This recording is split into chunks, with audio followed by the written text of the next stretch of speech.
ఫిబ్రవరి 11, 2025న ప్యారిస్లో జరిగిన AI action సమ్మిట్లో Modi పాల్గొన్నాడు. ఈ సమ్మిట్కు ఇండియా మరియు ఫ్రాన్స్ అధ్యక్షత వహించింది. ఇండియా, చైనా, బ్రెజిల్, ఫ్రాన్స్ మరియు ఆస్ట్రేలియాతో సహా మరో 58 దేశాలు సమ్మిళిత మరియు స్థిరమైన ఏఐ కోసం ఉమ్మడి ప్రకటనపై సంతకం చేశాయి. అయితే ఈ సమ్మిట్కు యుఎస్ఏ మరియు యూకే హాజరు కాలేదు. మానవుడికి ఏఐ అనేది ఎంత అవసరమో ఈ ప్రకటనలో చెప్పారు. ఏఐని అభివృద్ధి చేస్తే పని మరియు కార్మిక మార్కెట్ల భవిష్యత్తును ప్రభావితం చేస్తుందని ఇరు దేశాల అంచనా. అసమానతలను తగ్గించడం మరియు అభివృద్ధి చెందుతున్న దేశాలు ఏఐ సామర్థ్యాన్ని పెంచుకోవడంలో ఇరు దేశాలు సహాయం చేసుకోవడం గురించి ఈ ప్రకటన చెబుతుంది. ఏఐని సొంతంగా, సురక్షితంగా అందరికీ అందుబాటులో ఉండేలా చేయాలి. పర్యావరణ అనుకూలమైన ఏఐని అభివృద్ధి చేయాలి.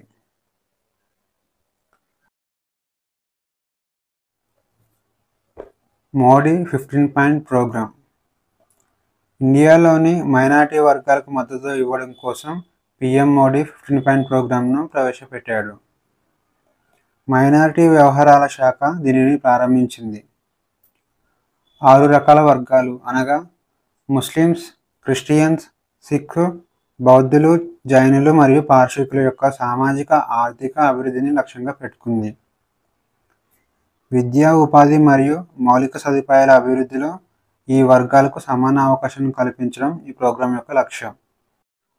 15 పాయింట్ ప్రోగ్రాం యొక్క లక్ష్యాలు: ప్రీ మెట్రిక్, పోస్ట్ మెట్రిక్ స్కాలర్షిప్లు మైనారిటీ నేపథ్యం నుంచి వచ్చిన విద్యార్థులకు ఇస్తారు.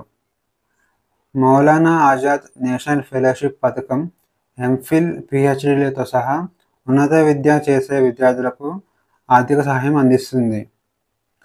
నయా సవేరా కార్యక్రమం ద్వారా సంవత్సరానికి 6 లక్షల కంటే తక్కువ ఆదాయం ఉన్న కుటుంబ విద్యార్థులకు ఉచిత శిక్షణ ఇస్తుంది.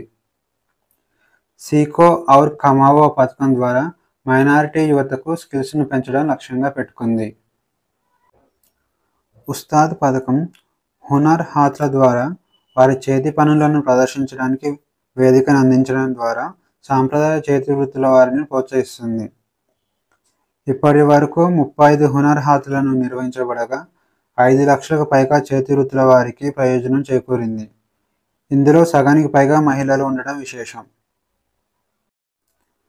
ఎన్ఎండిఎఫ్సి national minority development and finance corporation ద్వారా స్వయం ఉపాధి కోసం రాయితీలు అందిస్తుంది. పిఎం కౌశల్ వికాస్ యోజన మైనారిటీలతో సహా 1 కోటి మందికి స్కిల్ నేర్పించడం లక్ష్యంగా పెట్టుకుంది. ఇప్పటిదాకా 11 లక్షల పైగా విద్యార్థులు శిక్షణ పొందారు. పిఎం జన్ వికాస్ యోజన ద్వారా మైనారిటీలు ఎక్కువగా ఉన్న ప్రాంతంలో విద్య, ఆరోగ్యం వంటి ప్రాథమిక సౌకర్యాలను మెరుగుపరచడంపై దృష్టి పెడుతుంది. ఉడాన్ 5.5 ప్రారంభం. ఉడాన్ అంటే ఉడే దేశ్ కా ఆమ్ నాగరిక్. ఉడాన్ 5.5లో ఎయిర్ కనెక్టివిటీని మెరుగుపరచడం లక్ష్యంగా పెట్టుకుంది. మారుమూల ప్రాంతాలు, కొండ ప్రాంతాలలో విమానం మరియు హెలికాప్టర్స్ను ఉపయోగించడంపై దృష్టి పెట్టింది. ఉడాన్ 5.5 యొక్క లక్ష్యాలు: మారుమూల కొండ ప్రాంతాలలో విమాన ప్రయాణాన్ని ప్రోత్సహించడం, చెరువులు మరియు ఆనకట్టలతో సహా 80 నీటి వనరులను అనుసంధానించే మార్గాలను సృష్టించడం, వాణిజ్యాన్ని సులభతరం చేయడం ద్వారా ఆర్థిక ప్రయోజనాలు పొందడం.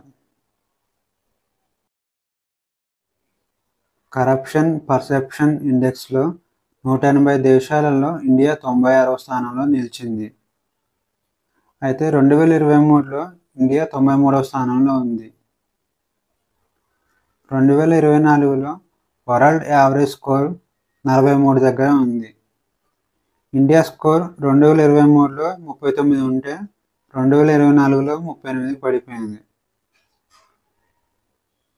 ఈ ఇండెక్స్లో టాప్ 3 కంట్రీస్: మొదటి స్థానంలో డెన్మార్క్, 2వ స్థానంలో ఫిన్లాండ్, 3వ స్థానంలో సింగపూర్ ఉన్నాయి. మన నైబర్ కంట్రీస్ చైనా 76వ ర్యాంకు, శ్రీలంక 121వ ర్యాంకు, పాకిస్తాన్ 135, బంగ్లాదేశ్ 149 ర్యాంకుల్లో ఉన్నాయి.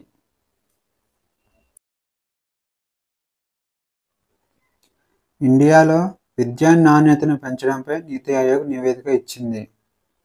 ఈ నివేదిక ప్రకారం ఇండియాలో 80% కళాశాల విద్యార్థులకు విద్యను అందించే రాష్ట్ర ప్రభుత్వ యూనివర్సిటీలు ఎస్పీయులపై దృష్టి పెట్టింది.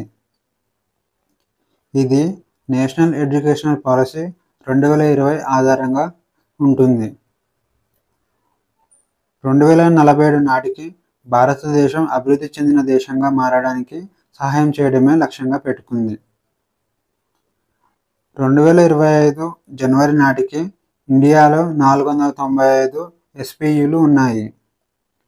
అత్యధికంగా కర్ణాటకలో 43, వెస్ట్ బెంగాల్లో 38, ఉత్తరప్రదేశ్లో 38 ఉన్నాయి.